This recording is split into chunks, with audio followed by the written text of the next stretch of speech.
over a little topic for you guys because I had an interesting sale overnight on eBay. So I came into a couple of these playing cards that are kind of rare. Okay, so I came into these couple of playing cards that are kind of rare. There was only one other listed on eBay, and the other two I listed weren't even on eBay. So I'm going to show you the card. This is it right here. It is a limited run, limited edition Night Trap card for a video game came out called Night Trap for the PlayStation 4. And I saw somebody listing this single card right here for $10.49. I was like, well, I'll just list mine for $10.48 and see what happens. And it sold within, I'd say, 3 to 4 hours. So this was a really, really interesting sale. I didn't actually think it was going to sell. There was no sales history for it. There was one other person listing it, so I just priced a penny below him, and it sold pretty much instantly. Excuse me, my voice is going. So my two options, I put in the, what's it called, the shipping method that I'd be shipping this media mail only to cover myself in case I decide to go with another option. So media mail takes the longest amount of time. I believe it's up to 8 days, so says eBay. But you could actually just take this, stick it into an envelope, stick a stamp on it, ship this bad boy off for like 49 cents. So to get this thing gone for 49 cents, that I see new to UCT says, put it in between two pieces of cardboard and slide it in an envelope. So that was definitely something I was thinking. You wouldn't get tracking on it. I'd only be out 10 bucks, and I doubt somebody would be like, oh, I never received this. You know, I don't know. So you could either spend 50 cents to ship this out, or you could spend $2.61 to ship this thing. With the tracking information, I would ship it as first class mail. So I'm seeing in the feed right now a lot of people, well, a few people are saying no tracking, didn't arrive, refund. Somebody else says, yeah, between cardboard. So there's differing opinions on this. I honestly think I want to stick it in an envelope and just ship it the 49-cent route. I have never shipped anything on eBay in an envelope, so it'd be kind of interesting. If anything, I'm out 10 bucks. What you gonna do? But I figured that's kind of like the best route to go. I don't have to get charged the PayPal fees of 3%. And shipping would be well, I guess technically I do get charged the PayPal fees because they give it to me, they give me their money through PayPal. I'm not 100% sure, but I don't have to spend an extra $2.10. I can save that money. Doesn't seem like a lot of money, but it would add up if I get into selling smaller things like this and postcards and yada yada yada. So that's exactly what I think I'm gonna do. Brian Huntsman says just spend the $2, cheapo. Who Be the Real says risk versus reward. Yeah. So people are saying that they would be afraid it will mess with my metrics. It's only one item, so I'm not too worried about it. I think I might do it. I don't know. That means I'd have to go get a stamp, and I don't have stamps. I don't ship anything in the mail. So we'll see what I end up doing. I might just, out of convenience, spend the extra $2. And then I wanted to go over some eBay sales with you guys. One thing that I'm packaging up right here, right now, is a Sega Genesis game. Sold this for $10.49. So it's actually not that bad of a sale. I'm in the process of working out a deal on OfferUp right now. I'm going to show you guys, see that? He keeps messaging me. Okay, I'm going to show you guys some things, if I can get to my selling tab, there we go, that I sold within the past couple days. I've been doing a lot of lower priced items lately just because I have a bunch of them sitting around the house. So here's a perfect example of something. Call of Duty 2 complete for $4.45. You might be saying, well, what's really the point of that? Well, I've had that game sitting around forever. I got it either in a box lot or it was my own game from a long time ago. Shipped out for $2.77, I believe. So I'm making like $1.25 on it, I think. Doesn't sound like a lot, but it adds up because I have hundreds of those games that I'm just listing to get rid of. These aren't things that I'm buying, going out of my way to buy. There's, you know, here's that game that I just showed you that was all packaged up. It's Jurassic Park for the Sega Genesis, complete, sold for $9.78 with free shipping. basically, I'm just trying to move these games. I'm pricing at pretty much the lowest end of the spectrum when it comes to a complete game on eBay or a disc-only game, things like that. So I'm really just trying to move this inventory, get it out of here. You could tell I have a lot of stuff back here, especially on this shelf. This stuff is actually all listed now. I've been clearing out the floor in here, clearing out shelves out there, my private stock of video games, I guess you'd call it. And I'm basically packaging, just listing it all and doing some of the cheapest methods I can possibly do when it comes down to this stuff. Just trying to get rid of it. And yeah, Tracy Bronco says it's okay. It's good for your numbers and feedback. And that's exactly right. It's great for numbers. It's great for feedback. It's great for all that stuff. But I do have some higher sales sprinkled in, like this right here, which is a Peter Millar summer comfort shirt for $40 and free shipping. And guys, I highly recommend pricing on the high end when it comes to these Peter Millar shirts. I see a lot of people selling them for 20 bucks, and I get 40, sometimes $50 per them. And a lot of people say, well, you know, most Peter Millars have a golf course logo on them, and I always sell them. There's the golf course logo. It's a cool Indian head, 1914 to 2014, and on the sleeve it says Travel Cup. I really never have any issue at all selling ones with logos. I actually think the ones with golf course logos, if the logo is interesting, I think they sell faster and than just a plain Peter Millar. People either they go to this golf course, they like the logo, or they just don't care because they want that style of shirt. I do have plain ones sitting around. Those actually I have to price lower to get them to move. I'm talking closer to $30, maybe even $25 for the plain ones. But ones with logos, I always price around $39.99. Even the plain ones, I do price at $39.99. And if they're sitting for 6 months, then I'll lower the price. But most of the time, you don't have to worry about this brand sitting for any longer than, I don't know, I'd say 2 to 4 weeks, really. And most of the time, they're gone before that 2 week. But if you do notice that it's sitting in your inventory for about 4 weeks, maybe just lower the price a little bit, throw it on like a 10% off sale or something.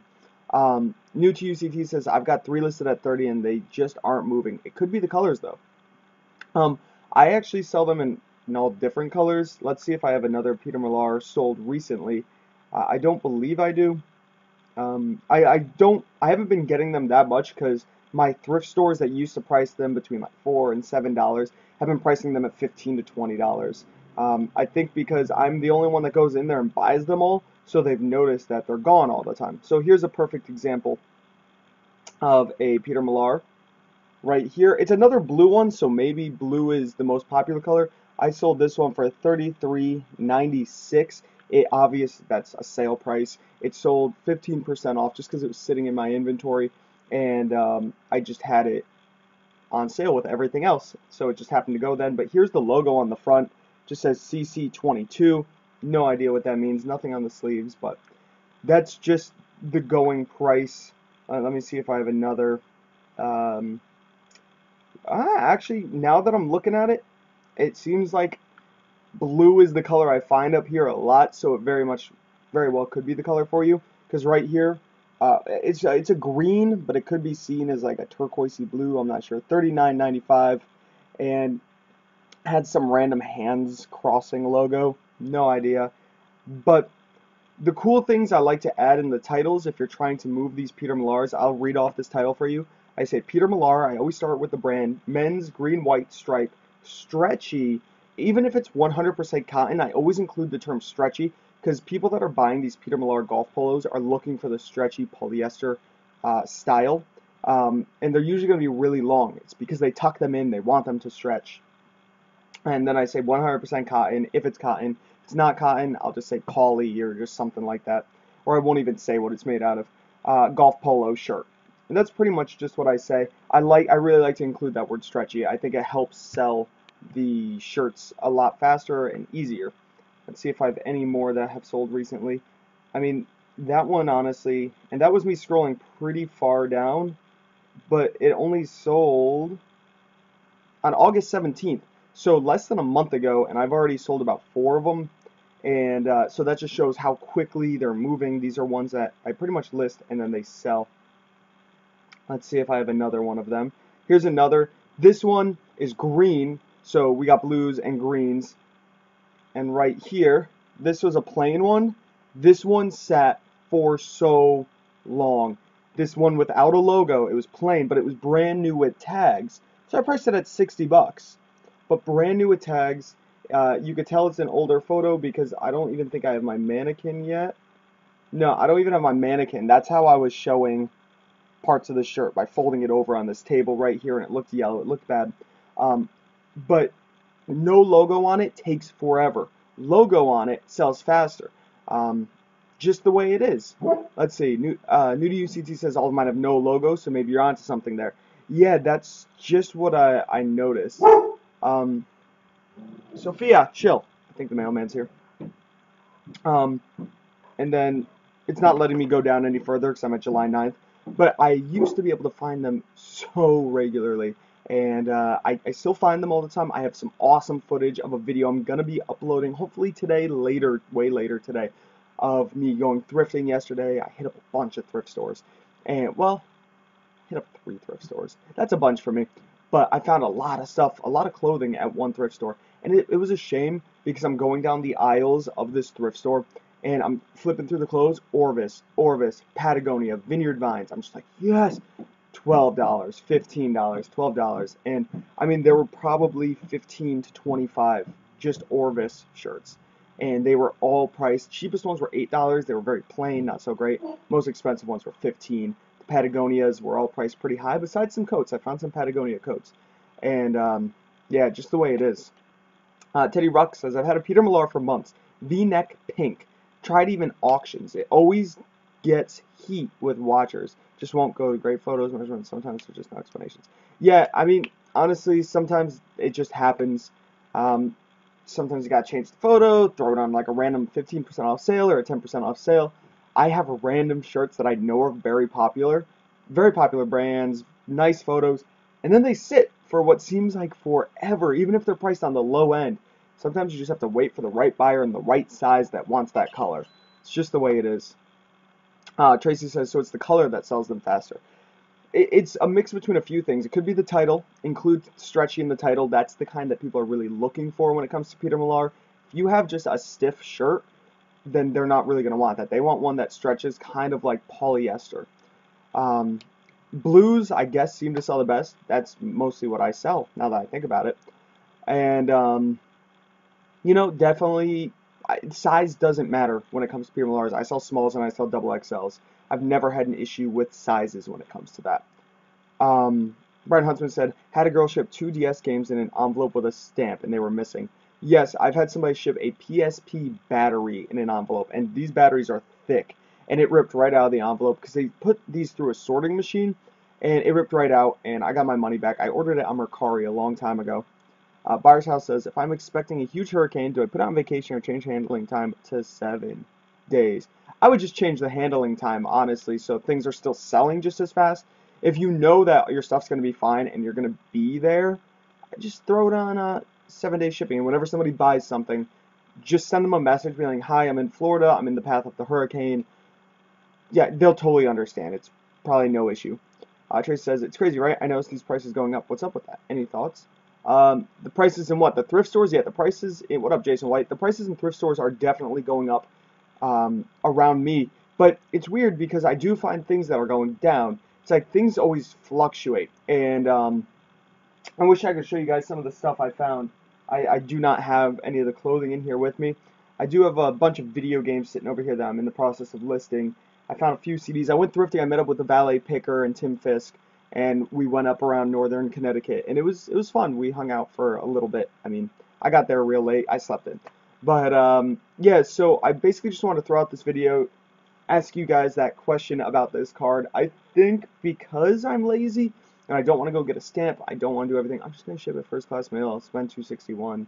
What are you going to do, right? It's really no big deal. I'm still making it. It was free, just thrown in, so I'm still going to make about $7 on it, give or take, after fees. I'll make more like $6. So see, that's kind of where it comes into play. Do I want to make $6 or do I want to make $8 to $9? It's kind of a big difference when you think about it. It's almost a $10 bill in my pocket or almost a $5 bill in my pocket. So that's just how I look at things. I like to make the most I possibly can. If something comes in at 9 ounces, like, okay, how can I get this down to 8 ounces?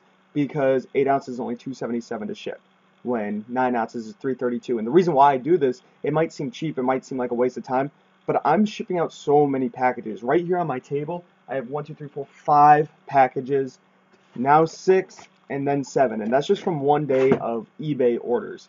So if I can get that down 30, 40, 50 cents per item, you're looking at $3.50 per day.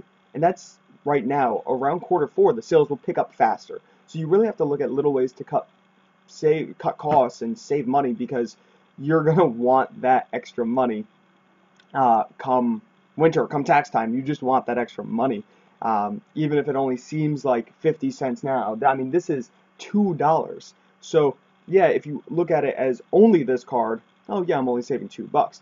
But then if you add up all of these packages, and let's say I was able to get them down an ounce, then this is $2 plus the 50 cents per package. Now you're looking at $5.50 in one day. That could be a great find at a thrift store. I could go pick something up for $5.50, turn it into $100. So you really have to not just say, oh well, you know, this is $8 to ship. No, try and find other ways. Maybe it doesn't need to go in a box with a lot of padding. Maybe you could bubble wrap it a few times, stick it into a poly mailer. I do that sometimes. Obviously, don't do it with glassware and stuff. What up, Ian? What up, Rhiannon? Rhiannon? Ah, man, I never know how to pronounce your name. I'm sorry. But I am heading out of here. I'm going to package these up, send them off, and then I'm going to meet up with this guy. I actually want to show you guys the lot I'm picking up real quick, because I think you will be interested. Oh wow, I have lots of messages. Works perfectly to me. Perfectly for me. There we go. I'm meeting this guy at 2 o'clock, meeting someone else at noon. But check this out. I'm picking up one of these Sony Mega 300 storages. These guys usually go for between $250 and $300 for these mega storages. So that's awesome. He says it's perfectly working. It looks really clean. That's the inside of it. Looks good. So I'm picking that up from him. I am also picking up, bang, an iPod Touch first generation that works great for $15. And I am picking up a wholesale lot of iPods. These are all broken iPods. He said some of them actually work fine, but there's about 20 or more in here. And I'm paying for all of this $140. So that's pretty freaking awesome. $140. I'm going to sell the CD player for more than that in general. And then I have all those iPods. I'm also meeting up with a lady to buy a PlayStation 2 bundle with a lot of PlayStation 1 games. And okay, so this guy only has 7 of these left, but I'm going to pick them up. These are Halo Bolt portable starters. I looked them up on Amazon. They're going for, I think, $179 each, and he originally wanted $40 a piece. I don't know why he has so many. He originally wanted $40 a piece because I was looking at wholesale lots yesterday, and I told him I'd buy them all, and now he says he only has 7 left, so I'm going to buy the remainder 7 from him, probably around $40 each, and then sell them on Amazon for around $180. And there's actually no FBA sellers on the listing, so I might be able to price them up to $200 and get them out of here. So those are pretty much what I'm working on. Let me see if I have anything else to show you guys real quick. No, I don't think anything else sold. Have been selling a lot on Mercari. I'm going to be doing a Mercari sales video and a Mercari update. I'll probably throw a link in the description of my next video. And I'm going to do a stock update video through the Robinhood app to show you guys stocks and fun things like that. Just other ways to make money. Just being thrifty in general when you're making your money. So hopefully you guys enjoyed the video. Give it a thumbs up. Comment down below if you have any questions. Subscribe if you haven't already. This is Thrift School signing out. See you guys.